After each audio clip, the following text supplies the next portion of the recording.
নমস্কার বন্ধুরা, food divine বাংলাতে তোমাদের সকলকে অনেক অনেক স্বাগত জানিয়ে আজকের রেসিপিটা আমি শুরু করছি। আজকে আমি তোমাদের সাথে খুবই টেস্টি একদম নতুনভাবে একটা চিকেন কারি রেসিপি শেয়ার করব।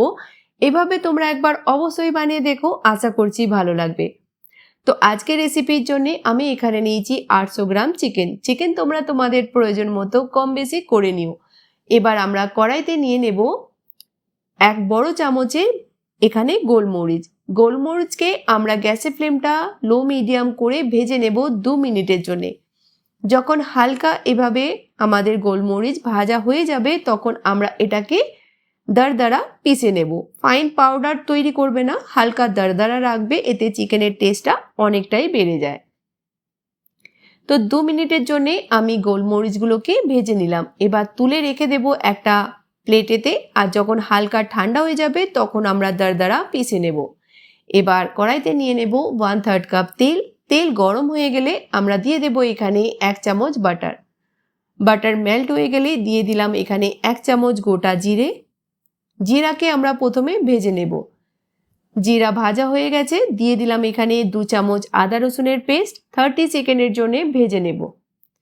এবার দিয়ে দেব আমরা চিকেন দেওয়ার পর গ্যাসের ফ্লেমটা মিডিয়াম করে আমরা 3 থেকে 4 মিনিট প্রথমে চিকেনটাকে একটু হালকা ভেজে নেব। বন্ধুরা, আজকের রেসিপিটা তোমরা কোন গ্রাম থেকে বা কোন শহর থেকে দেখছো আমাকে কমেন্ট বক্সে অবশ্যই জানিও।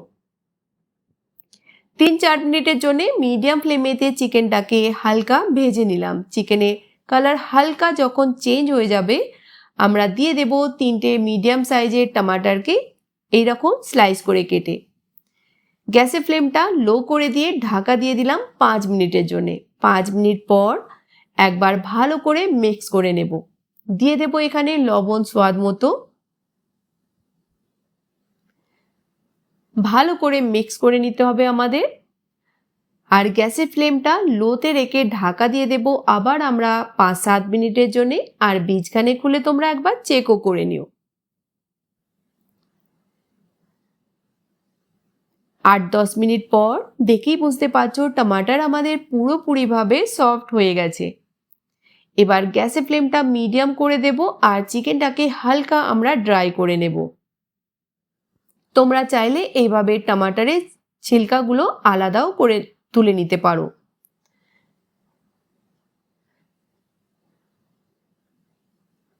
এবার দিয়ে দেব আমরা চিকেনে কিছু মশলা। গ্যাসের ফ্লেমটা লোতেই রাখবো। দিয়ে দেব এখানে 1 চামচ ধনিয়া পাউডার, হাফ চামচ হলুদ গুঁড়ো, 1 চামচ Kashmiri red chilli powder, half চামচ দিয়ে দিলাম জিরা পাউডার। মশলা দেওয়ার পর আমরা 2 মিনিট ভালো করে একটু ভেজে নেব। বন্ধুরা, আমার চ্যানেলে যদি তোমরা নতুন হয়ে থাকো তো প্লিজ সাবস্ক্রাইব করে নিয়ে আমার পাশে থেকো। আর রেসিপিটা ভালো লাগলে বন্ধুদের সাথে বেশি বেশি করে শেয়ারও করো। মশলা দেওয়ার পর 2 মিনিট আমি ভালো করে একটু কষিয়ে নিলাম। দিয়ে দেব এখানে গোলমরিচের গুঁড়ো। গ্যাসের ফ্লেমটা মিডিয়াম করে দিয়ে আমরা 2 মিনিটের জন্য চিকেনটাকে আরও একটু কষিয়ে নেব।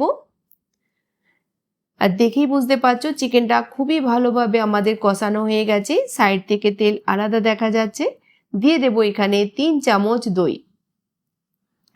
রুটি, ভাত, পোলাও যার সঙ্গে মর্জি তোমরা এই চিকেনটা খেতে পারবে। দইটাকে আমি ভালো করে ফেটিয়ে দিয়ে দিলাম। ভালো করে মিক্স করব।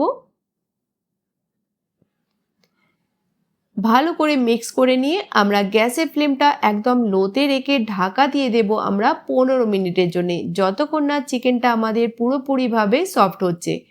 আর বীজখানে খুলে তোমরা 2 থেকে 3 বার চেকও করে নিও যাতে চিকেনটা জ্বলে না যায়।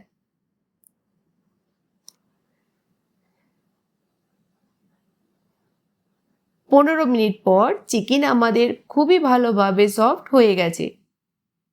দিয়ে দেব আমরা 2টো কাঁচা লঙ্কা বীজখান থেকে চিরা লাগিয়ে, আর দিয়ে দিলাম ধনেপাতা কুচি। বাস মিক্স করে আমরা গ্যাসের ফ্লেমটা বন্ধ করে দেব। আর তোমরা বন্ধুরা দেখেই বুঝতে পারছো এই চিকেন কারিটা খেতে কতটা টেস্টি হবে। বিশ্বাস করো, একবার খেলে কিন্তু তোমাদের এই চিকেন কারিটা ফেভারিট হয়ে যাবে। এটা এতটাই টেস্টি তৈরি হয়েছে। তো চলো এবার গ্যাসের ফ্লেমটা বন্ধ করে দিয়ে আমরা চিকেনটাকে সার্ভ করে নেব। তো বন্ধুরা, আজকের রেসিপিটা অবশ্যই বাড়িতে বানিয়ে দেখো, আর কেমন লাগলো কমেন্ট সেকশানে জানাতে ভুলো না যেন। তো নতুন কোনো রেসিপির সঙ্গে আবার দেখা হবে, ততক্ষণ খুব ভালো থেকো আর সুস্থ থেকো।